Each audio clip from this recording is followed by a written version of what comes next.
ხელისუფლება პროდუქცია, მედიკამენტებსა და საწვავზე ფასების შემცირების საკითხზე მუშაობას აქტიურად განაგრძობს. ბიზნეს სექტორის წარმომადგენლებთან შეხვედრები ყოველდღიურად იმართება. სპეციალური კომისია ფასნამატების გამოწვევ მიზეზებს სწავლობს, რის შემდეგაც კონკრეტული ნაბიჯები გადაიდგმება. მაღალი ფასები, რომ მოსახლეობას მძიმეტურთად აწევს, ამაზე გურჯანელებით საუბრობენ და მთავრობის ინიციატივას მიესალმებიან. ყველა ხდება ეხლა ვინ ცოტა ერკვევა ეკონომიკაში ბიზნესში, რომ ეს არის კარტელების შეთანხმება ერთმანეთთან არიანი და ზარალდება საბოლოოდ მომხმარებელი და პლუს კიდე პატარა მეწარმეები, ვისაც პატარ-პატარა მაღაზიები მქონდა, ამათ გადაყლაპეს მთლიანად და როცა მონოპოლია დგება ბაზარზე, იმას ვერა დილას რაც დაესიზრება, იმ ფასს დაგიდებს. სხვაგან ვერსად ვერ იყიდი, ყველგან ერთი ფასია და აი ესეთი ეს უნდა დაერღვას, ეს უნდა დაიშალოს, იმიტომ რომ ხალხია უკიდურესად.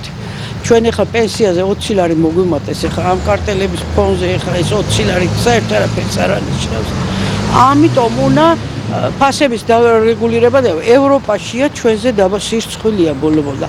იქ ევროპაში წარმოიდგინეთ ფასები და ანაზღაურება გინდა სხვა ქვეყნებია გინდა ამერიკა და ჩვენთან რა ხელფასები და პენსიებია და ძალიან დიდი იმედი მაქვს რომ ბევრი რამე გაკეთდა და ამასაც წარმატებით შეძლებენ, იმიტომ რომ სხვა გზა არ არის. ძალიან მძიმეტურთად აწევს შულო საწვავიც, მედიკამენტებიც და რა თქმა უნდა პროდუქტიც, მაგრამ ესენი ერთმანეთზეა დამოკიდებული. თუ საწვავი არ გაიაფთა თავისთავად დისტრიბუციას და ყველაფერს შემოტანას ძვირი უჯდება და ერთმანეთზეა ეს აწყობილი და აუცილებლად და მაგასთან ერთად ალბათ ბევრი სხვა რამე უნდა მოგვარდეს, მაგრამ იცი მარტო რა მაფიქრებს ეხა ჩემთვის, რომ ამან არ გადაიაროს ამ ხარჯმა მომსახურე აი თანამშრომლების ხარჯზე ხომ შეიძლება იქ მათ ხელფასებზე დისტრიბუტორები ბავშვები რამდენი სწავლობენ აი თუ მაგაცი არ გაილვის ისევ მოსახლეობა არ დაზარალდება ისევ თანამშრომლები არ დაზარალდებიან და ეს ფასდაკლება ისევ მოხდება რომ აი პროცენტი შემცირდეს ზოგადად და ის კი არა რომ თანამშრომლის ხელფასის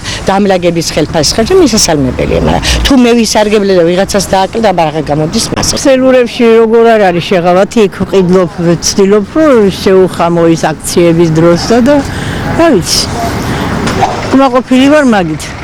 შემოლოდინი გაქვთ რომ ფასები და ამბობენ და ალბათ რა ვიცი ამ მთავრობის იმედი მე მაქვს. მაღალი ფასები წამლებზედაც არის, საკვებზეც არის. ხო და საერთოდ ეს იწევს ალბათ რომ ბენზინია ძვირი. და თუ მაგალითად იქნება ისე რომ დაიწიოს ფასებმა ძალიან ახალს შეღავათი მიეცემა. კარგია რაც დააკლებე ყველაფერი კარგია. უნდა დაუწიო ფასები და გლეხკაც ეშველება.